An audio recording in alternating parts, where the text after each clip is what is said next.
दोस्तों आज मैं बात करूंगा we will start a new series from this week and वो है द साइंस बिहाइंड और द मैकेनिज्म के होता कैसे है। तो बेसिकली इस सीरीज का पहला वीडियो है द साइंस बिहाइंड और the mechanism behind when you fall from a bike, तो इंजरी होती कैसे है। तो इसका पहला कंपोनेंट ये है कि बेसिकली जब आप बाइक पे जा रहे होते हो तो तीन तरह से आपका एक्सीडेंट हो सकता है, या जो भी व्यक्ति है XYZ, वो तीन तरीकों में से पहला तरीका है स्किडिंग ऑफ बाइक, के जा रहे हैं, कभी बारिश का मौसम होता है या फिर कुछ भी होता है तो बाइक स्किड करती है। इस मैकेनिज्म में ब्रेकियल प्लेक्सस इंजरी के चांसेस कम होते हैं, क्योंकि जब भी स्किड करती है बाइक एक फ्रिक्शन बर्न्स होता है, साइड में गिरता है व्यक्ति। इसमें मैक्सिमम चांस अगर होता है तो शोल्डर पे जो इंजरी आती है साइड में गिरने से, उसकी वजह से ब्रेकियल प्लेक्सस की इंजरी हो सकती है। तो ये तो स्किडिंग का मैकेनिज्म हो गया। दूसरा जो मैकेनिज्म होता है वो है कि बाइक पे जा रहे हैं और एक इमोबाइल ऑब्जेक्ट से टकराए, जैसे कोई दीवार आ गई या डिवाइडर आ गया या कोई इमोबाइल ऑब्जेक्ट, यानी रास्ते में कोई इमोबाइल ऑब्जेक्ट है उससे टकराए। फिर तीसरा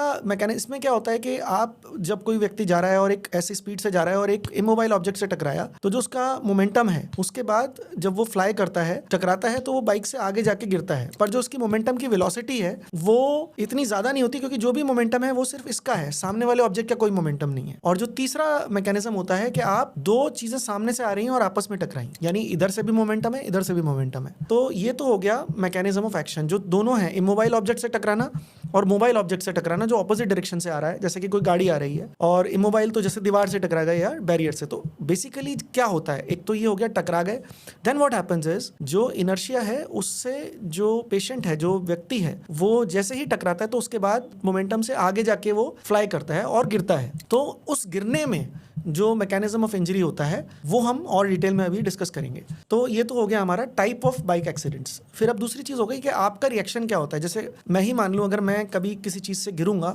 तो पहली चीज मेरी जो होती है वो मैं अपने हाथ को स्ट्रेच करके या हाथ को अपने आप को प्रोटेक्ट करने के लिए स्ट्रेच करता हूं। तो इससे क्या होता है, तो जब कोई व्यक्ति स्पीड से किसी चीज से टकराएगा या सामने से टकराएगा तो then the person flies and then he falls on the ground. उसमें वो हाथ को यूज करता है उसको ब्रेक करने, उस फॉल को ब्रेक करने के लिए। तो उससे कई बार फ्रैक्चर्स होते हैं, वो फोर्स ट्रांसमिट होती है अपर लिम्ब में।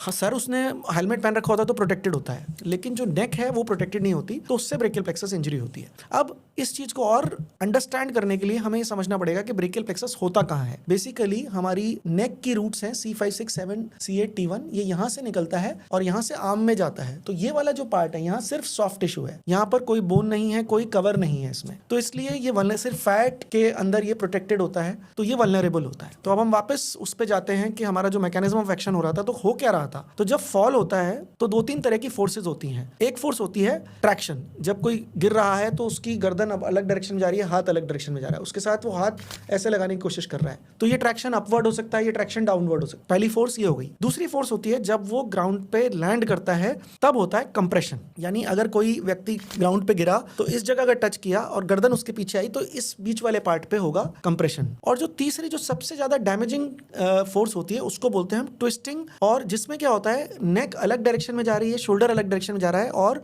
इस तरह करके ट्विस्ट हो जाता है और साथ ही साथ कंप्रेशन होता है। तो ये मैकेनिज्म होता है स्ट्रेचिंग, उसके बाद कंप्रेशन, और एक बार तीसरा जो सबसे ज्यादा डेंजरस कॉमन होता है वो होता है ट्विस्टिंग। तो बेसिकली क्या होता है कि जब ऐसी इंजरी होती है, ट्विस्टिंग इंजरी, तो जो नर्व रूट्स हैं C5, C6, C7, C8, T1, ये अपने जो स्पाइनल कॉर्ड्स के रूट से ही एवल्स हो जाती हैं। तो इस तरह की इंजरी में अगर आइसोलेटेड कंप्रेशन या ट्रैक्शन होता है तो इनमें प्रोबेबली जो पोस्ट गैंग्लियोनिक इंजरी होती है उसमें ज्यादा चांसेस होते हैं। जब फ्रैक्चर होते हैं तो इंफ्राक्लेविकुलर इंजरी होने के चांसेस होते हैं। तो ये इसका मैकेनिज्म होता है। तो जब ये चोट लग जाती है तो बेसिकली इमीडिएटली एक तो pain is the first symptom जो पेशेंट को होता है, उसके अलावा स्वेलिंग बहुत आ जाती है और हाथ का मूवमेंट चला जाता है। तो ये तो इसकी वो हो गए। अब इंपॉर्टेंट चीज ये है कि इसको प्रिवेंट कैसे कर सकते हैं। आप सर के लिए हेलमेट पहनते हैं, अपनी ब्रेकियल प्लेक्सस इंजरी को, पहली चीज तो अपना रिस्की बिहेवियर जो है, जो बाइक जब चलाते हैं तो अवॉइड रिस्की बिहेवियर। जब रेनी सीजन है तो स्पीड कम रखें, ओवरटेक करने की कोशिश ना करें। रिस्की बिहेवियर मीन्स बहुत एड़े मेढ़े जो चलाते हैं वो सब चीजें अवॉइड करें। दूसरी चीज जो होती है, जब आप गिरता है, जब भी कोई व्यक्ति गिरता है तो पहली चीज तो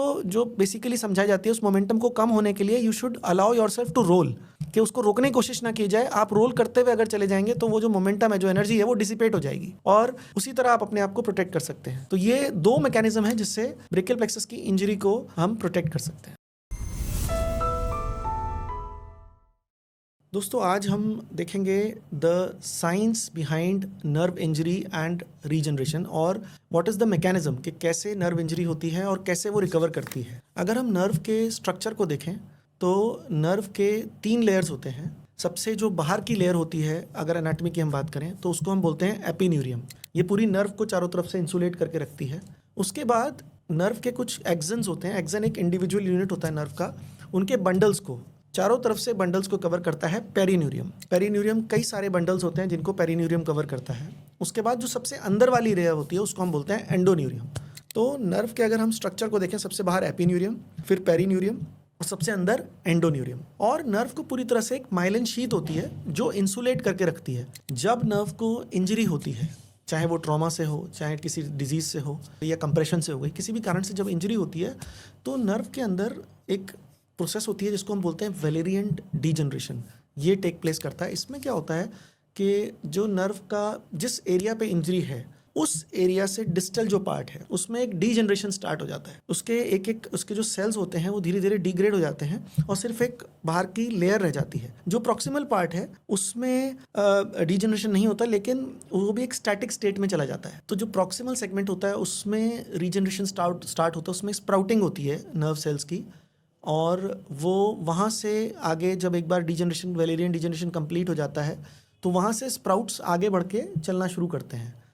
अब प्रॉब्लम क्या होती है कि आगे का सिस्टम सारा डिस्ट्रॉयड है, तो ये स्प्राउट्स भी कुछ देर तक जाकर एक न्यूरोमा बना देते हैं और उसके आगे कुछ मिलीमीटर तक ये आगे बढ़ सकते हैं, 5 से 6 मिलीमीटर, लेकिन उसके आगे खुद नहीं जा सकते। तो वहाँ जाकर एक न्यूरोमा बन जाता है। और लेकिन अगर हम उस नर्व को उस टाइम पर जब वेलेरियन डिजनरेशन हो चुका है या उसके बाद भी या ड्यूरिंग दैट टाइम भी अगर हम उसको उस डेड पार्ट को हटाकर वहाँ पर या तो नर्व ग्राफ्ट रख दें या दोनों पार्ट्स को पास में लाकर उसको हम रिपेयर कर देते हैं, तो क्या होता है, जो प्रॉक्सिमल पार्ट से जो स्प्राउटिंग हो रही है वो उसको आगे जाने का एक टनल या खाली रास्ता मिल जाता है। क्योंकि जो हम नर्व ग्राफ्ट लगाते हैं इट डज नॉट हैव पर से the structure in it only provides a template. तो यहाँ से जो प्रॉक्सिमल पार्ट एक्सन के से जो न्यूरोमा बनना था वहाँ से स्प्राउटिंग होके वो आगे जाता है और आगे के पार्ट में वो जिसको बोलते हैं हम रीजनरेशन और रीमाइलिनेशन होता है। इसमें श्वान सेल्स एक हमारे पर्टिकुलर वो होते हैं जो काम आते हैं।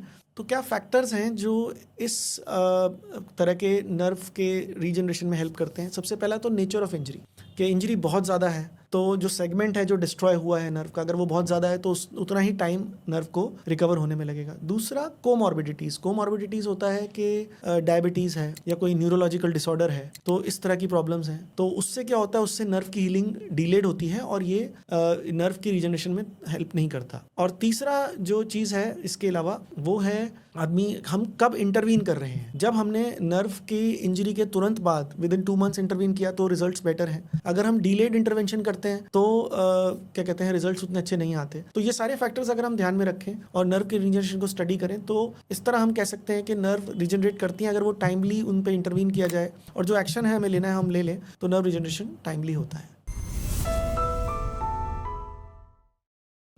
दोस्तों इस वीक वी विल सी, हम देखेंगे कि what is the science behind the diagnosis of brachial plexus injury, कि हमें पता कैसे चलेगा कि ब्रेकियल प्लेक्सस इंजरी है, तो उसके पीछे का साइंस क्या है। पहली चीज़ है जो हम देखते हैं वो है हिस्ट्री का मतलब होता है कि जब हम पेशेंट से पूछते हैं कि क्या हुआ, तो 2-3 हमने सिनेरियोज देखे हैं। एक तो सबसे कॉमन मैंने पहले भी बात की है कई बार, बाइक एक्सीडेंट्स। दूसरा है कि कोई भी मोटर व्हीकल एक्सीडेंट्स। तीसरा है कई बार फॉल फ्रॉम हाइट। चौथा होता है कि पॉलीट्रॉमा का पेशेंट जो आईसीयू में एडमिटेड था, जिसको तुरंत पता नहीं होता, लेकिन बाद में जब उसको कॉन्शियसनेस आ जाती है, जब उसकी हेड इंजरी ठीक हो जाती है, उसके बाद जब उसको देखते हैं तो वो हिस्ट्री देता है कि उसको ब्रेकियल प्लेक्सस इंजरी हुई थी। ये तो हो गई हिस्ट्री। दूसरा ऑब्वियसली जो साइंस एंड सिम्टम्स होते हैं, क्लिनिकल एग्जामिनेशन जिसको हम बोलते हैं। यूजुअली पेशेंट्स की हिस्ट्री होती है कि कोई फ्रैक्चर हुआ है अपर लिम्ब में, क्लेविकल का फ्रैक्चर, स्कैपुला का फ्रैक्चर, ह्यूमरस का फ्रैक्चर। ये तीनों बोन्स में से कोई ना कोई बोन का fracture is very common in a brachial plexus injury. दूसरा होता है कई बार नसों की चोट होती है, हाथ के खून का दौरा कम हो गया है, जो हम रेडियल पल्स होती है उसको पाल्पेट करके देखते हैं, वो भी हमें एक आइडिया देता है कि सबक्लेवियन आर्टरी की इंजरी है कि नहीं।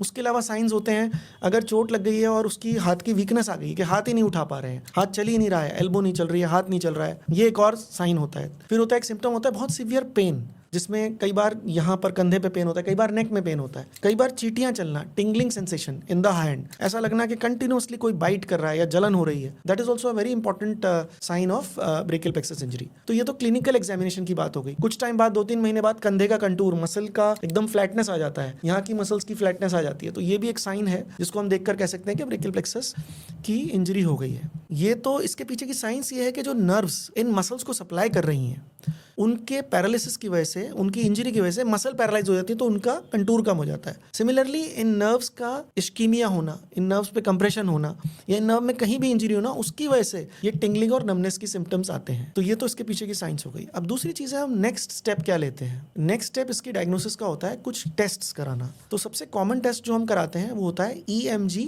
NCV, जिसको हम बोलते हैं इलेक्ट्रोमायोग्राफ और नर्व कंडक्शन वेलोसिटी का टेस्ट। वो क्या करता है, जो मसल की कॉन्ट्रैक्शन है उसका एक ग्राफ बनाता है और नर्व की जो कंडक्शन वेलोसिटी है, जैसे एक पॉइंट पे हमने करंट दिया और दूसरे पॉइंट पर उसी नर्व में कितने टाइम में वो करंट पहुंच रहा है, वो उसकी टारगेट मसल्स में हम डिटेक्ट कर लेते हैं। उससे हमें आइडिया हो जाता है कि वो नर्व काम कर रही है कि नहीं। कई बार क्या होता है, दो इंपॉर्टेंट चीजें होती हैं इसमें। एक होता है एम्पलीट्यूड। एम्पलीट्यूड होता है कि कितनी उसकी वॉल्यूम है, कितना वो साइज है उसका करंट का। दूसरा होता है लेटेंसी। लेटेंसी का मतलब होता है कि कितने टाइम में वो पहुंच रही है। तो इसके पीछे का साइंस ये होता है कि अगर नर्व में इंजरी हो गई है तो उसका एम्पलीट्यूड कम हो जाएगा और उसकी लेटेंसी बढ़ जाएगी। अगर हम मोटा मोटा देखें तो ये नर्व कंडक्शन स्टडीज में हम ये देखते हैं कि नर्व का एम्पलीट्यूड कम होना और उसकी लेटेंसी बढ़ना इंडिकेट करता है कि उसमें इंजरी हो गई है। तो एक टेस्ट तो हो गया EMG NCV, बट इसके पीछे इंपॉर्टेंट चीज ये होती है कि EMG NCV का जो हम टेस्ट है वो हम 6 हफ्ते से पहले रिकमेंड नहीं करते हैं, क्योंकि उससे हमें फॉल्स रीडिंग आती है। जो अमाउंट ऑफ इंजरी है वो एस्टैब्लिश होने में थोड़ा टाइम लगता है कि वो एक्चुअली में न्यूरोप्रैक्सिया है या फिर एक्सोनोटोमेसिस है या न्यूरोटोमेसिस है। इसमें डिफरेंशिएट करने में हमें 6 हफ्ते का टाइम लगता है। तो EMG NCV 6 हफ्ते पे कराते हैं। सिमिलरली एक और टेस्ट जो हम कराते हैं इसमें वो होता है MRI का टेस्ट। MRI के टेस्ट में यूजुअली हम लोग इमीडिएटली कराने से हम लोग रिलक्टेंट होते हैं, क्योंकि इंजरी के टाइम पर हेमेटोमा या कोई ऐसा खून का थक्का बन जाना या स्वेलिंग होना, उससे वो जो फाइंडिंग्स है वो एक्यूरेट नहीं होती हैं। तो इसलिए हम ये test usually may be 4 weeks के बाद कराते हैं। तो this also gives us an idea. ये एक्चुअली में स्टडी कर लेता है कि नर्व का क्या स्टेटस है, कहाँ पर नर्व को इंजरी हुई है और कहाँ पर जैसे एवल्जन हो गया है उसको ये आइडेंटिफाई कर लेता है, और नर्व में कहीं पर कंप्रेशन की वजह से कोई इंफ्राक्लेविकुलर इंजरी हुई है ये आइडेंटिफाई कर लेता है। तो इस तरह हम MRI कराते हैं। आजकल एक और चीज़ हम लोग बहुत कॉमनली कराने लगे हैं, वो है अल्ट्रासाउंड स्टडी। हम इंडिविजुअल नर्व को भी अल्ट्रासाउंड से स्टडी कर सकते हैं, उसके पूरे कोर्स को स्टडी कर सकते हैं कि कहाँ पर उस पर स्वेलिंग आ रही है, वो तक हम डिटेक्ट कर सकते हैं। तो हमें डायग्नोसिस करने के लिए पहले हिस्ट्री है, फिर क्लिनिकल एग्जामिनेशन है और फिर ये 2 या 3 इन्वेस्टिगेशंस हैं, EMG NCV, MRI और अल्ट्रासाउंड, जिससे हमें आइडिया हो जाता है कि हम ब्रेकियल प्लेक्सस में क्या चोट है। तो इस तरह हम ब्रेकियल प्लेक्सस को डायग्नोस कर सकते हैं और उसके पीछे का जो साइंस है, उसके पीछे का जो मैकेनिज्म है वो इस तरह है। दोस्तों आज मैं बात करूंगा न्यूरोमस्कुलर जंक्शंस के बारे में। आई थिंक जो लोग मेरे को फॉलो कर रहे हैं उन्होंने हमेशा नोटिस किया होगा मैं बार बार न्यूरोमस्कुलर जंक्शंस के बारे में बात करता हूँ। एक्चुअली में न्यूरोमस्कुलर जंक्शन है क्या, वील गो आज हम उसके पीछे की जो साइंस है, व्हाट इज द साइंस और what is the mechanism behind it, उसके बारे में बात करेंगे। ये बात हम सब जान गए हैं अब कि अगर 18 महीने तक अगर नर्व को न्यूरोटाइज नहीं किया और टारगेट तक वो सिग्नल नहीं पहुंचा तो न्यूरोमस्कुलर जंक्शंस खराब हो जाते। दिस इज बीन माय मंत्रा और मैं हर बार यही बोलता हूँ। तो नाउ इस वीडियो में वील ट्राई टू अंडरस्टैंड कि ये न्यूरोमस्कुलर जंक्शन है क्या। तो basically neuromuscular junction is a point जहां पर नर्व मसल के अंदर एंटर करती है। तो कोई भी नर्व है, हम एक एग्जांपल लेते हैं, जैसे मस्कुलोक्यूटेनस नर्व है, वो C5-6 से आगे आती है एंड लेटरल कॉर्ड बनता है और वहां से निकलती है और बाइसेप्स में जाती है। तो जिस जगह पर उसका फेसिकल नर्व का बाइसेप्स में एंटर करता है उसको हम न्यूरोमस्कुलर जंक्शन बोलते हैं ऑफ मस्कुलोक्यूटेनस नर्व एंड बाइसेप्स। तो इस न्यूरोमस्कुलर जंक्शन में बेसिकली होता क्या है, नर्व के एंड पर एक चीज होती है जिसको हम बोलते हैं प्री साइनेप्टिक टर्मिनल। जहां पर नर्व एंड कर रही होती है उस जगह पर there is a bulb like structure which is called a presynaptic terminal. वो ऐसा होता है। उसके बाद एक बीच में खाली सी जगह होती है जिसको हम बोलते हैं साइनेप्टिक क्लेफ्ट, और जो मसल के साइड पर होता है उसको हम बोलते हैं पोस्ट साइनेप्टिक मेम्ब्रेन या फिर मोटर एंड प्लेट। तो ये 3 स्ट्रक्चर्स हैं। एक नर्व का प्री साइनेप्टिक टर्मिनल है, उसके बाद साइनेप्टिक क्लेफ्ट है और उसके बाद मोटर एंड प्लेट है। जो प्री साइनेप्टिक टर्मिनल होता है, नर्व का जो एंडिंग आ रहा होता है उसके अंदर एसिटाइल कोलिन होता है। Acetyl choline is basically a neurotransmitter. तो बेसिकली व्हाट हैपेंस इज कि जब नर्व का सिग्नल वहां पहुंचता है, देन जो प्री सिनेप्टिक टर्मिनल है उसके अंदर जो स्पेसिफिक रिसेप्टर्स हैं वो कैल्शियम के लिए परमिएट करने लगते हैं, और कैल्शियम जो सिनेप्टिक क्लेफ्ट्स है इस प्री सिनेप्टिक टर्मिनल में कैल्शियम के ions they start entering. The moment they enter the pre synaptic terminal they change the polarity and this causes release of acetyl choline into the pre synaptic cleft. अच्छा, जो motor end plate थी, जो post synaptic membrane थी जिसकी हमने बात की थी, वहां पर निकोटिनिक एसिटाइल कोलिनिक रिसेप्टर्स होते हैं. जैसे ही ये एसिटाइल कोलिन वहां पहुंचता है, ये उनके साथ बाइंड कर जाता है. The moment it binds it allows the permission of sodium ions, और ये सोडियम आयंस मसल फाइबर में चले जाते हैं, and this process is called depolarization. और जैसे ही डीपोलराइजेशन होता है इट इनिशिएट्स मसल कॉन्ट्रैक्शन. तो बेसिकली ये मैकेनिज्म है कि मोटर एंड प्लेट पे करंट आया, वहां से एसिटाइल कोलिनेस्टरेज रिलीज हुआ, वहां से वो निकोटिनिक एसिटाइल कोलिनेस्टरेज के जो उस रिसेप्टर से कनेक्ट हुआ, और वहां से जो मसल का कॉन्ट्रैक्शन है वो स्टार्ट हुआ. तो ये इसका मैकेनिज्म हो गया. तो इस तरह से सिग्नल जब एक बार मसल्स में चला जाता है, वो उसके आगे फिर वापस calcium starts the process of contraction of the muscles. Now neuromuscular junctions की एक तो हमने देखा कि नर्व की इंजरी के बाद 18 महीने में अगर करंट नहीं पहुंचेगा वो खराब हो जाता है. उसके अलावा कुछ मेडिकल कंडीशंस भी होती हैं, जैसे माइस्थेनिया ग्रेविस या फिर लैम्बर्ट-एटन सिंड्रोम. ये सारी कंडीशंस में जो न्यूरोमस्कुलर जंक्शन है वो ठीक से काम नहीं करता, जिसकी वजह से पेशेंट को प्रॉब्लम्स आती हैं. तो आई होप के वी हैव अंडरस्टूड कि किस तरह न्यूरोमस्कुलर जंक्शन काम करता है, और ये करंट को किस तरह, नर्व के करंट को मसल में ट्रांसफर करता है, और जो मसल के कॉन्ट्रैक्शन को स्टार्ट करता है. दिस इज द साइंस और the mechanism behind neuromuscular junction. दोस्तों, अभी हम डिस्कस करेंगे कि what is the science behind nerve repair. तो already we have seen in the previous videos कि किस तरह क्या मैकेनिज्म है नर्व की इंजरी का, और नर्व इंजरी होती है तो वेलेरियन डीजनरेशन होता है. तो अब हम today we will talk about nerve repair. तो बेसिकली जब हम ये कंफर्म कर लेते हैं कि yes there is an injury brachial plexus की या किसी भी नर्व की, पेरिफेरल नर्व की, तो हमारे पास 2-3 ऑप्शंस होते हैं नर्व रिपेयर के लिए. पहला ऑप्शन होता है कि अगर सिंपल शार्प कट इंजरी है, या कोई ऐसी इंजरी जिससे बहुत छोटा सेगमेंट इंजर्ड है. फॉर एग्जाम्पल फोर आर्म में किसी के चाकू से कट हो गया, किसी के फोर आर्म में, और मीडियन नर्व इंजरी हो गई, और वो तुरंत हमारे पास आ गया. तो उस केस में तो हमारे पास the science is very simple कि हम उन दोनों एंड्स को पास में लाकर उनका जो मार्जिन है उसको क्लीनली कट कर and we repair it with at least 80 और 90 एथिलॉन, एंड उसके ऊपर हम ग्लू लगा देते हैं. तो ये एक सिंपल मैकेनिज्म है कि प्राइमरी रिपेयर जिसको हम बोलते हैं. तो ये तो हो गया नर्व रिपेयर का पहला मैकेनिज्म, प्राइमरी रिपेयर. इसका प्राइमाइस ये है कि जो गैप है वो 1 सेंटीमीटर से कम है, जो कि शार्प कट इंजरी हो गई या कोई भी इसी तरह की इंजरी हो गई. अब हम आते हैं और कॉम्प्लेक्स इंजरीज में जिनमें गैप 2 सेंटीमीटर, 3 सेंटीमीटर, 4 सेंटीमीटर लंबा है. तो फॉर एग्जांपल किसी को बहुत ज्यादा क्रश इंजरी हुई और पूरा सेगमेंट ही खराब हो गया. ऐसे केसेस में हमें एक टेक्निक होती है जिसको हम बोलते हैं नर्व ग्राफ्टिंग. तो बेसिकली नर्व ग्राफ्टिंग में क्या है कि जब गैप ज्यादा है जिसको हम प्राइमरी रिपेयर नहीं कर सकते, उसमें हमें कहीं और से नर्व लानी पड़ती है. अब ये नर्व हम कहाँ से लाते हैं? हमारी बॉडी में देयर आर 2-3 एरियाज जहां से हम नर्व को ले सकते हैं, जो सैक्रिफाइस करने से बहुत नुकसान नहीं होता. Commonest example is sural nerve. Sural nerve हमारे पैर के लेटरल एस्पेक्ट में होती है. उसमें वो हमारे फुट का जो लेटरल मेल्यूलस के नीचे का एरिया है, सिर्फ वहीं की सेंसेशंस के लिए रिस्पॉन्सिबल होती है. उससे कोई फंक्शनल लॉस नहीं होता, पेशेंट चल सकता है, दौड़ सकता है, उसमें उसको कोई प्रॉब्लम नहीं होती. तो ये जो सूरल नर्व होती है ये सबसे कॉमन नर्व होती है. तो इसको हम लेकर, ये नॉर्मली हमें 25 से 35 सेंटीमीटर लंबी किसी भी एडल्ट में मिल सकती है. तो जैसे अगर 6 सेंटीमीटर का गैप है तो हम 20-22 सेंटीमीटर की लाकर 6 सेंटीमीटर के 3 केबल मीडियन नर्व में रख सकते हैं. तो इस प्रोसेस को हम नर्व ग्राफ्टिंग कहते हैं. Of course this is done under a microscope with a magnification of at least 6 to 8 magnification, और हम एथिलॉन 80 या 90 यूज करते हैं, जिससे हम 2 tagging stitches at the edges लगाते हैं और उसके बाद हम फिब्रिन ग्लू लगाते हैं. तो ये हो गया the science behind nerve grafting. अब तीसरी चीज होती है जो हम बहुत कॉमनली करते हैं, वो होता है नर्व ट्रांसफर्स.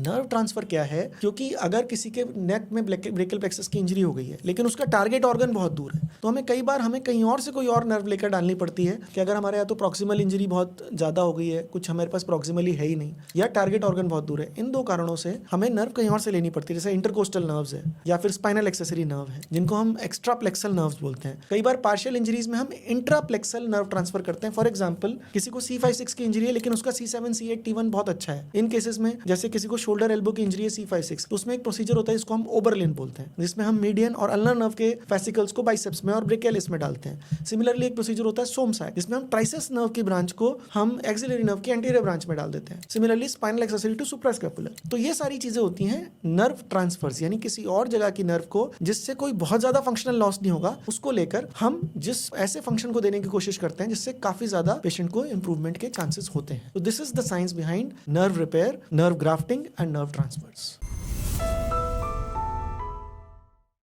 दोस्तों अगर आप मेरे को फॉलो कर रहे होंगे तो आपने देखा होगा मैं बार बार बोलता हूँ फिब्रिन ग्लू। तो आज हम देखेंगे इस वीडियो में what is the science behind fibrin glue और हम उसको कैसे यूज़ करते हैं नर्व रिपेयर में। तो बेसिकली फिब्रिन ग्लू के अंदर दो इंपॉर्टेंट कंपोनेंट होते हैं, एक होता है फाइब्रिनोजिन और दूसरा होता है थ्रोम्बिन। तो बेसिकली जब हम जो ग्लू हम यूज़ करते हैं, जो हम आजकल मैं जो यूज़ करता हूँ ओटी में, वो दो वायल्स में आती है, एक में फिब्रिनोजन होता है, एक में थ्रोम्बिन होता है। इसको प्रिपेयर किया जाता है, एक स्पेशल इंजेक्टर आता है जिसके अंदर दो सिलेंडर्स होते हैं और इन दोनों सिलेंडर्स को के आगे एक कनेक्टिंग पाइप होता है जिसके आगे जाके वो सिंगल पाइप में कन्वर्ट होता है और वो आपस में कनेक्टेड होते हैं। तो जब हम इंजेक्ट करते हैं तो दोनों सिलेंडर से एक में से फिब्रिनोजन एक में से थ्रोम्बिन जाता है और आपस में जब ये मिलते हैं तो आगे जाके वो ये मिक्स करते हैं, तब ये ग्लू बनता है। बेसिकली अगर मेडिकल साइंस में देखें तो फिब्रिन ग्लू का जो बेसिक रोल है टिश्यू एडेसिव है बेसिकली, और ये ह्यूमन क्लॉटिंग प्रोसेस को यूज़ कर रहा है टिश्यू एडिशन में। फिब्रिनोजन हैज़ जो होता है वो हमारे ह्यूमन प्लाज्मा से ही निकाला जाता है। It is a type of a glycoprotein और thrombin is a coagulation enzyme. तो बेसिकली क्या होता है जब ये दोनों मिलते हैं तो thrombin what it does is कि फिब्रिनोजन को फिब्रिन में कन्वर्ट करता है और ये क्लॉटिंग प्रोसेस को स्टार्ट कर देते हैं फैक्टर 12A को एक्टिवेट करके, जिससे एक टेम्पररी क्लॉट बन जाता है। द इम्पॉर्टेंट जो डिफरेंस क्लॉट का और ये जो फिब्रिन ग्लू का है, इन दोनों में जो एक बहुत इंपॉर्टेंट डिफरेंस है वो ये होता है कि इसको प्रोटियोलिटिक एंजाइम्स आराम से घोल नहीं पाती, इसलिए ये लंबे टाइम तक रहता है। Of course plastic surgery, hand surgery, brachial plexus surgery में तो रोल है ही, उसके अलावा कार्डियोथोरेसिक सर्जरी, ईएनटी सर्जरी और न्यूरो सर्जरी, काफ़ी जगह पर फिब्रिन ग्लू का रोल है। तो हम लोग क्या करते हैं, जब जैसे कि मैं व्हाट आई डू इज़ जब मैं रिपेयर स्टार्ट करता हूँ तब मैं हमारी टीम को बोलता हूँ कि आप ग्लू तैयार कीजिए और वो ग्लू को एक जो वायल्स होते हैं उनको एक उसका स्पेशल रोटेटर और हीटिंग मैकेनिज्म होता है जिससे वो प्रिपेयर होता है। उसके बाद 2 इंजेक्शंस में मिक्स करके वही जो मैकेनिज्म मैंने आपको बताया 2 रॉड से कॉमन उसमें आता है। माइक्रोस्कोप में दोनों नर्व एंड्स पे एक कॉर्नर पे एक 0 डिग्री और 180 डिग्री पे, जैसे मैं बोल सकता हूँ, टाँके लगाने के बाद उसको पास में लाकर हम इंजेक्टर से फिब्रिन ग्लू को उसके चारों तरफ डाल देते हैं। थोड़ी ऑप्टिमम क्वांटिटी में हम रखते हैं, अराउंड 0.4 टू 0.45 ml से ज़्यादा हम नहीं डालते हैं। उससे चारों तरफ एक लेयर बन जाती है जो एक वाइट एडेसिव की तरह दिखने लगती है थोड़े टाइम बाद, और ये उन नर्व एंडिंग्स को बहुत पास में ले आती है। तो this is how fibrin glue works and over a period of time in a few months it gradually dissolves. By that time the nerve has regenerated and उसके आगे का सिस्टम अपने आप चल पड़ता है। तो ये है साइंस बिहाइंड फिब्रिन ग्लू। दोस्तों कई बार पेशेंट्स हमारे पास आते हैं ब्रेकियल प्लेक्सस के जिनको कई साल हो चुके होते हैं चोट लगे और प्राइमरी नर्व सर्जरी जो की है या कोई सर्जरी नहीं हुई है या प्राइमरी नर्व सर्जरी का कोई रिजल्ट नहीं आया है। ऐसे केसेस में हम उनको ऑफर करते हैं फ्री फंक्शनिंग मसल ट्रांसफर। तो बेसिकली ये है क्या और इसके पीछे की साइंस क्या है? फ्री फंक्शनिंग मसल ट्रांसफर का मतलब है कि हम कहीं और से, बॉडी के किसी और पार्ट से एक मसल ला रहे हैं जिसके साथ उसकी ब्लड सप्लाई और उसकी नर्व सप्लाई दोनों ला रहे हैं और उससे हम कोशिश कर रहे हैं, जैसे किसी को left side global brachial plexus palsy है, उसका फंक्शन क्रिएट करने के लिए। तो इस प्रोसेस में हम लोग क्या करते हैं या मैं क्या करता हूं, उसमें हम ग्रेसिलिस मसल जो है जो हमारी थाई में होती है उसको हार्वेस्ट करते हैं। उसकी जो सप्लाइंग नर्व होती है उसको हम ऑब्चुरेटर नर्व बोलते हैं। साथ ही साथ उसका जो आर्टरी और वीनस पेडिकल होता है, इस सारे सिस्टम को उठाकर हम यहाँ पर ऊपर लाते हैं शोल्डर में, और इस जगह पर जैसे अगर एल्बो के लिए बनाना है तो हम क्लेविकल बोन के साथ इसको फिक्स करते हैं, और अगर हमें हैंड के लिए लाना है तो हम रिब्स के साथ इसको फिक्स करते हैं। तो ये इस प्रोसेस को हम बोलते हैं फ्री फंक्शनिंग मसल ट्रांसफर। तो अब ये काम कैसे करता है, बेसिकली इसके पीछे की साइंस क्या है? देखिए, कोई भी मसल को कामयाब होने के लिए 2 चीज चाहिए। एक तो उसके खून का दौरा पूरा होना चाहिए कि मसल सर्वाइव कर जाए, दूसरा उसके अंदर करंट आ जाना चाहिए जिससे वो कॉन्ट्रैक्ट करे। जब मसल कॉन्ट्रैक्ट करती है तो उससे फंक्शन आता है। तो हम लोग क्या करते हैं या मैं क्या करता हूं, उसमें अगर मेरे को एल्बो का फंक्शन क्रिएट करना है तो क्लेविकल पर हम प्रॉक्सिमल ग्रेसिलिस लगाते हैं और बाइसेप्स का टेंडन जो आगे जाके रेडियस अल्ना में रेडियस पे फिक्स हो रहा है, उस टेंडन के साथ इसका डिस्टल एंड लगाते हैं, और इसकी जो ब्लड सप्लाई है वो थोरैकोएक्रोमियन मसल से और नर्व सप्लाई यूजुअली इंटरकोस्टल से दे देते हैं। तो जब वो व्यक्ति इंटरकोस्टल मसल से करंट इसमें जाएगा, पहले तो आर्टेरियल सप्लाई से सर्वाइव कर गई मसल तो कामयाब हो गई वो, उसके बाद जब करंट जाएगा तब वो कॉन्ट्रैक्ट करेगी, तब वो बाइसेप्स को कॉन्ट्रैक्ट करेगी, क्योंकि जब ये ग्रेसिलिस टाइट होगी तो बाइसेप्स के टेंडन को खींचेगी जिसकी वजह से एल्बो फ्लेक्शन होगा। तो ये साइंस है ग्रेसिलिस मसल का, किस तरह वो एल्बो फंक्शन क्रिएट करती है। सिमिलरली अगर हमने उसको रिब्स से फिक्स कर दिया और हमारे जो एफडीपी टेंडन्स हैं चारों फिंगर के, उनके साथ साथ उसको जोड़ दिया। तो पहले तो थोरेकोएक्रोमियन वेसल्स या थोरेकोडोर्सल जो एलडी को सप्लाई करती है उन वेसल्स से हमने जोड़ दिया, हमारी मसल सक्सेसफुल हो गई। वो हमारा इमीडिएटली पता चल जाता है विद इन 1 वीक के muscle is successful by circulation. दूसरा फंक्शन है जब नर्व आने को वही टाइम लगता है, 3-4-6 महीने लगते हैं। जब करंट ग्रेसिलिस में आया और जब वो रिब्स पे लगी हुई है और कॉन्ट्रैक्ट कर रही है, तब वो जो एफडीबी के टेंडन्स को खींचेगी, तब वो फिंगर के फ्लेक्शन को करेगी। तो ये 2 common free functioning muscle transfers हैं जो मैं करता हूं to recreate the function of neglected brachial plexus in global brachial plexus palsy. तो ये इनका साइंस है। दोस्तों इस वीडियो में मैं बात करूंगा what is the science behind और what is the mechanism for physiotherapy in brachial plexus. I think अगर आपने मेरे को फॉलो किया है तो पहले भी मैं कई बार बोल चुका हूं कि फिजियोथेरेपी से नर्व रिकवरी नहीं होती है। फिजियोथेरेपी का ब्रेकियल प्लेक्सस इंजरी में मेन पर्पस है, 2 पर्पस है। एक तो जॉइंट्स को स्टिफ होने से बचाना when the muscles will recover, ठीक है। दूसरा पेन रिलीफ। तीसरा कि हमारी जो मसल्स हैं वो कंटिन्यूसली मूव करती रहें बाय स्टिमुलेशन, जिससे जब एक्चुअल करंट आएगा तो उनको जो वापस मूवमेंट में आने से मसल मेमोरी लॉस ना हो। तो basically physiotherapy acts as an adjuvant. तो उसके पीछे की साइंस क्या है? अगर मेरा हाथ, सपोज मेरे को लेफ्ट हैंड की इंजरी हो गई और मेरा हाथ स्लिंग में है, या कभी आपको कभी चोट लगी हो तो आपका हाथ कभी प्लास्टर में रखा गया हो, जब प्लास्टर से बाहर निकालते हैं तो इतना हाथ के मूवमेंट को चलाने में ही इतना पेन होता है क्योंकि जॉइंट स्टिफ हो चुके होते हैं। हमारी जो बॉडी है उसको इस तरह से क्रिएट किया गया है कि हमारे जॉइंट्स का कंटिन्यूस मूवमेंट होता रहना चाहिए। तो फिजियोथेरेपी का रोल ये रहता है कि जब चोट लग जाती है कि continuously, passively, actively, physiotherapy actively तो कर नहीं पाएगा पेशेंट खुद, तो पैसिवली उसकी फिजियोथेरेपी होती रहे जिससे वो जोड़ जाम ना हो जाए, नंबर 1। दूसरा जो TENS है, ट्रांसक्यूटेनियस इलेक्ट्रिकल स्टिमुलेशन है, ये पेन में थोड़ी बहुत पेन रिलीफ में मदद करता है। तीसरा सेंसरी एजुकेशन के लिए भी इंपॉर्टेंट है कि जब नर्व की रिकवरी हो रही होती है तो पर्टिकुलर एरियाज को हम चेक करते हैं जब फिजियोथेरेपी करते हैं कि यहाँ पर सेंसेशन आई कि नहीं। It has a prognostical value. चौथी चीज होती है जिसको हम बोलते हैं गैल्वेनिक स्टिमुलेशन। बेसिकली क्या होता है, मसल को कॉन्ट्रैक्टाइल स्टेट में रहने के लिए, मसल अगर कॉन्ट्रैक्ट करेगी तो उसका बल्क मेंटेन रहता है, लेकिन जब ब्रेकियल प्लेक्सस इंजरी या पेरिफेरल नर्व इंजरी हो गई तो उस मसल का जो बल्क है वो धीरे धीरे कम होने लगता है। ऐसे सिचुएशंस में अगर ऊपर के स्किन की सेंसेशंस प्रिजर्व्ड हैं तो फिजियोथेरेपी का एक पार्ट होता है galvanic stimulation of important group of muscles. For example, अगर इस एरिया का सेंसेशन इंटैक्ट है तो बाइसेप्स के स्टिमुलेशन से बाइसेप्स की कॉन्ट्रैक्टिलिटी रहती है जिससे उसका बल्क लॉस नहीं होता। सिमिलरली शोल्डर में अगर सेंसेशन इंटैक्ट है स्किन की, डेल्टॉइड की स्टिमुलेशन से अगर हम रेगुलरली करते हैं गैल्वेनिक स्टिमुलेशन तो डेल्टॉइड मसल का बल्क लॉस नहीं होता, क्योंकि हमने देखा है कि ब्रेकियल प्लेक्सस इंजरी होने के बाद शोल्डर का कंटूर खराब हो जाता है, बाइसेप्स एकदम हाथ पतले हो जाते हैं। तो थोड़ा बहुत स्टिमुलेशन से वो कंटूर मेंटेन हो जाता है, ठीक है। उसके अलावा जो जॉइंट स्टिफ हो गए, अगर सपोज हमने फिजियोथेरेपी नहीं की तो हमारे जॉइंट स्टिफ हो गए, लेकिन हमारा 1 साल बाद फंक्शन रिजल्ट हो गया, तो मसल तो कॉन्ट्रैक्ट करेगी लेकिन जॉइंट्स नहीं हिलेंगे, तो then the purpose of functioning muscle is lost. So basically stiffness of joint and to maintain the bulk of the muscles during the loss of function, जब हमारे पास फंक्शन नहीं था। और तीसरा TENS वगैरह ऐसे प्रोसीजर्स जिनसे थोड़ा बहुत पेन के, ब्रेकियल प्लेक्सस पेन में रिलीफ हो सकता है। ये सारे फिजियोथेरेपी के रोल हैं और इसके पीछे की साइंस है।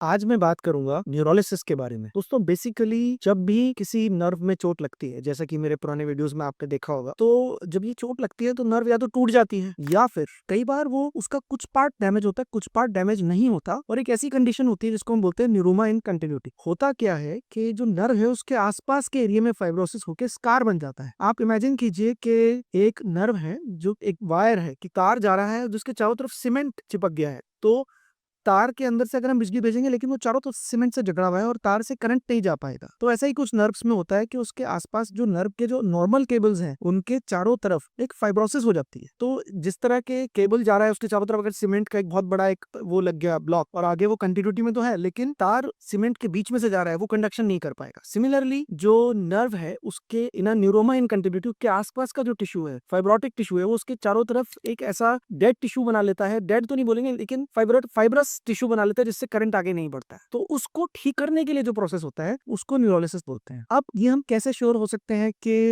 नर्व को न्यूरोलिसिस से करना पड़ेगा, इसको काट के जोड़ना नहीं। कई बार कुछ कंडक्शन अगर आगे जा रहा है तो हमें लगता है कि कुछ, जैसे हमने कुछ करंट पास किया, आगे कुछ मसल में हल्की सी फ्लिकरिंग है, या फिर कुछ हम इलेक्ट्रोमायोग्राफी में है, एनसीवी में हम देख पा रहे हैं कि कुछ करंट आगे जा रहा है, तो कई बार हमें न्यूरोलिसिस भी करना पड़ता है। तो बेसिकली न्यूरोलिसिस कितने टाइप का होता है? एक होता है एक्सटर्नल न्यूरोलिसिस, एक होता है इंटरनल न्यूरोलिसिस। न्यूरोलिसिस। एक्सटर्नल न्यूरोलिसिस होता है जो नर्व के आसपास का जितना भी फाइब्रोटिक टिश्यू है एपिड्यूरम तक, वो सारा हम रिलीज कर देते हैं और उसको खोल देते हैं। That is an external neurolysis. Internal neurolysis होता है नर्व के हर फेसिकल के बीच में जो रास्ता है वो हम बनाते हैं, यानी नर्व्स के बीच के अंदर हम जाकर न्यूरोलिसिस करते हैं। दैट इज एन इंटरनल न्यूरोलिसिस, जिसमें एक एक फेसिकल को हम अलग करते हैं। ये सब हम बहुत ज्यादा मैग्निफिकेशन में, हाई मैग्निफिकेशन और माइक्रोस्कोप में करते हैं। तो basically neurolysis can be of two type, external and internal. And neurolysis करने से क्या होता है, जो चारों तरफ का फाइब्रस टिश्यू है जो कंडक्शन को रोक रहा था वो रिलीज हो जाता है। और अगर कोई पॉसिबिलिटी है नर्व की वर्क करने की, तो टिश्यू के रिलीज होने के बाद वो करंट आगे जाने लगता है। तो ये technically this process is called neurolysis. और उसके एडवांटेजेस हैं उन केसेस में जिनमें नर्व पूरी तरह नहीं कटी है, कुछ कंडक्शन आगे हो रहा है, तो उनमें हम न्यूरोलिसिस कर सकते हैं। और न्यूरोलिसिस करने से रिकवरी 2 से 4 से 6 हफ्ते के अंदर आ सकती है, कंपेयर टू जब हम नर्व को काट के उसको जोड़ते हैं, ग्राफ्ट लगाते हैं, तब 6 मंथ्स, 8 मंथ, 9 मंथ्स भी लगते हैं। So many times if it is possible तो हम न्यूरोलिसिस करके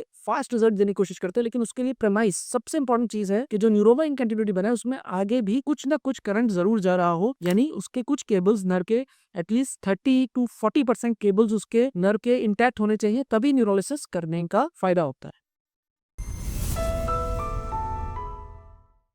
दोस्तों, आपने कई बार सुना होगा एक टर्म ब्रेकियल प्लेक्सस में खासकर को कॉन्ट्रैक्शन। बर्थ पैल्सी में ये ज्यादा देखा गया है, लेकिन एडल्ट्स में भी हम देखते हैं। तो बेसिकली को कॉन्ट्रैक्शन है क्या? नॉर्मली क्या होता है कि हमारे शरीर की कुछ मसल्स में, सबसे सिंपल एग्जांपल लूंगा, बाइसेप्स का फंक्शन होता है एल्बो को फ्लेक्स करना, ट्राइसेप्स का फंक्शन होता है एल्बो को एक्सटेंड करना, यानी सीधा करना। कई बार बच्चों में खासकर ये देखा गया है कि जब एल्ब्स पाल्सी होती है तो एक्सन्स का मिस डायरेक्शन हो जाता है। जब बच्चा एल्बो फ्लेक्स कर रहा होता है तब बाइसेप्स भी और ट्राइसेप्स भी दोनों साथ में कॉन्ट्रैक्ट कर रहे होते हैं। कहने का मतलब ये है कि जब एल्बो मुड़ती है अंदर की तरफ, फ्लेक्शन होता है, तब सिर्फ बाइसेप्स मूव करती है और ट्राइसेप्स रिलैक्स करती है। जब एल्बो बाहर जाती है तो ट्राइसेप्स कॉन्ट्रैक्ट करती है और बाइसेप्स रिलैक्स करती है। लेकिन जिसको बाइसेप्स और ट्राइसेप्स का को कॉन्ट्रैक्शन होगा, उसमें ये दोनों एक साथ कॉन्ट्रैक्ट करेंगे और एल्बो वो मोड़ नहीं पाएगा। यानी बच्चे को आप बोलो ऐसे करो तो वो कर रहा होगा, ये भी टाइट हो रहा होगा, लेकिन वो एल्बो नहीं मुड़ रही होगी। फिर आप ध्यान से अगर यहाँ हाथ रखोगे तो आप देखोगे ये भी कॉन्ट्रैक्ट हो रहा है और ये भी कॉन्ट्रैक्ट हो रहा है। तो बेसिकली को कॉन्ट्रैक्शन होता क्यों है? छोटे बच्चों का जो ब्रेकियल प्लेक्सस होता है काफी छोटी जगह में होता है, और जब एक बार इंजरी हो जाती है, एल्ब्स पाल्सी हो गई या कुछ भी हो गया, तो उसके बाद जब रिकवरी हो रही होती है तो एक्सोनल मिसडायरेक्शन होता है कि जब सिग्नल जाना होता है बाइसेप्स की तरफ, लेकिन कुछ फाइबर्स उसके ट्राइसेप्स में भी चले जाते हैं। यानी ब्रेन सिग्नल तो दे रहा है बाइसेप्स को कॉन्ट्रैक्ट करने के लिए, लेकिन जो एक्सोनल मिसडायरेक्शन ट्राइसेप्स की तरफ चला गया है वो ट्राइसेप्स को भी कॉन्ट्रैक्ट कर रहा है। तो बेसिकली एक तो एक्सोनल मिसडायरेक्शन है। कई बार कॉर्टिकल रीऑर्गेनाइजेशन, जब इंजरी होती है उसके बाद ब्रेन को भी कई बार एडजस्ट होने में टाइम लगता है, तो को कॉन्ट्रैक्शन उसकी वजह से भी हो सकता है। और अर्ली रिकवरी फेज में, जैसे बर्थ पैल्सी के अर्ली रिकवरी फेज में को contraction as a part of healing process भी कई बार देखा गया है। तो सबसे कॉमन को कॉन्ट्रैक्शन मैंने बताया बाइसेप्स और ट्राइसेप्स का है। इसके अलावा एक और कॉमन देखते हैं हम डेल्टॉइड और पेक्टोरलिस मेजर का। डेल्टॉइड का फंक्शन है शोल्डर का एबडक्शन, शोल्डर को बाहर की तरफ ले जाना, और ये जो हमारी मसल है पेक्टोरलिस मसल, इसका काम है शोल्डर का एडक्शन, शोल्डर को अंदर की तरफ लाना। तो कई बार जब डेल्टॉइड और पेक्टोरलिस मेजर का कॉन्ट्रैक्शन को कॉन्ट्रैक्शन होता है तो कंधा, ये मसल कॉन्ट्रैक्ट हो रही है लेकिन कंधा ऊपर नहीं उठता, क्योंकि दोनों साथ में कॉन्ट्रैक्ट हो रही है। जब शोल्डर का एबडक्शन होना चाहिए डेल्टॉइड कॉन्ट्रैक्ट होती है और पेक्टोरलिस मेजर रिलैक्स होती है, और जब एडक्शन होना चाहिए तब पेक्टोरलिस मेजर कॉन्ट्रैक्ट होती है और डेल्टॉइड रिलैक्स होती है। तो ये शोल्डर का भी को कॉन्ट्रैक्शन हो सकता है। तीसरा को कॉन्ट्रैक्शन हम देखते हैं एक्सटर्नल रोटेशन में टेरिस मेजर और माइनर का। टेरिस मेजर जो है इंटरनल रोटेटर है हमारे शोल्डर का, और टेरिस माइनर एक्सटर्नल रोटेटर है। तो कई बार इनका भी को कॉन्ट्रैक्शन देखा गया है। तो बेसिकली अगर को कॉन्ट्रैक्शन होता है तो हमें करना कैसे चाहिए और इसको डायग्नोज कैसे करते हैं? को कॉन्ट्रैक्शन को डायग्नोज करने के लिए ईएमजी एनसीवी और साथ साथ क्लिनिकल एग्जामिनेशन, यानी आप बच्चे को जब एल्बो करने को बोल रहे हो साथ साथ यहाँ हाथ रखो, तब देखो दोनों मसल्स कॉन्ट्रैक्ट हो रही है, तो that is a clinical examination. Similarly जब कंधा बच्चा उठा रहा है तो ये तो कॉन्ट्रैक्ट हो रही है, साथ में पेक्टोरलिस भी हो रही है, तो इसका मतलब इनका आपस में को कॉन्ट्रैक्शन है। तो क्लिनिकल डायग्नोसिस और ईएमजी एनसीवी से हम इसको डायग्नोज कर लेते हैं। फिर इसका ट्रीटमेंट क्या है? आज की डेट में 1 से 9 महीने से लेकर 2 साल तक के बच्चों में, इसके अलावा स्पास्टिक पैराप्लेजिया में भी कई बार हमने देखा है कि स्पास्टिक में भी को कॉन्ट्रैक्शन होता है। खैर हम बच्चों की बात करेंगे तो 9 महीने से 2-3 साल के बच्चों में हम बोटॉक्स इंजेक्शन लगाकर इसको टेम्परेरीली एक पर्टिकुलर मसल सेट को पैरालाइज करके इसको ट्रीट करते हैं। कहने का मतलब ये है कि सपोज किसी को बाइसेप्स और ट्राइसेप्स का को कॉन्ट्रैक्शन है, तो हम, क्योंकि हमारे लिए देखिए एल्बो में इंपॉर्टेंट फंक्शन ज्यादा, अगर दोनों फंक्शन इंपॉर्टेंट है, लेकिन अगर इन दोनों में कंपेयर करें तो flexion of elbow is more important than extension of elbow. Similarly abduction of shoulder is slightly more important than adduction of shoulder. और एडक्टर के लिए और भी बहुत सारी मसल्स हैं। एबडक्शन के लिए सिर्फ 3 मसल्स हैं, सुप्रास्पाइनेटस, इंफ्रास्पाइनेटस और डेल्टॉइड। तो हमें ये देखना है कि हमारे को फंक्शन क्या चाहिए। अगर बाइसेप्स का फंक्शन चाहिए तो हमें ट्राइसेप्स को बोटॉक्स लगाना पड़ेगा। सिमिलरली अगर हमें डेल्टॉइड का फंक्शन चाहिए तो हमें पेक्टोरलिस मेजर को लगाना पड़ेगा। तो usually safely anywhere between 25 to 50 to 75 units of botulinum toxin are given and उसको हम मैपिंग करके देते हैं कि ट्राइसेप्स के किस किस पार्ट्स में देते हैं। एटलीस्ट 5 to 7 to 10 पार्ट्स में हम देते हैं छोटा छोटा इंजेक्शन, बिल्कुल फाइन नीडल्स से। कई बार ओपीडी में भी किया जा सकता है, कई बार ओटी में किया जाता है और इट्स अ ओपीडी प्रोसीजर। करा के उसके बाद हम पेशेंट को घर भेज देते हैं और यूजुअली 2 to 4 वीक्स में उसका रिजल्ट हम देखते हैं और उसको फिजियोथेरेपी एडवाइस करते हैं आफ्टर 48 to 72 आवर्स। तो ऐसे में क्या होता है कि अगर हमने ट्राइसेप्स में बोटॉक्स लगा दिया तो ये पैरालाइज हो जाएगी और एल्बो फ्लेक्शन शुरू हो जाएगा। करंट दोनों में जा रहा है लेकिन ये काम नहीं करेगी, तो धीरे धीरे ब्रेन का रीऑर्गेनाइजेशन हो जाता है और बाइसेप्स की स्ट्रेंथ आ जाती है। जब बाइसेप्स की 6 महीने तक इतनी एक्सरसाइज से स्ट्रेंथ आ गई तो फिर भी थोड़ा बहुत को कॉन्ट्रैक्शन होगा तो भी बाइसेप्स काम करेगी। तो ये प्रमाइस है बोटॉक्स का को कॉन्ट्रैक्शन। तो दिस इज ऑल अबाउट को कॉन्ट्रैक्शन टुडे।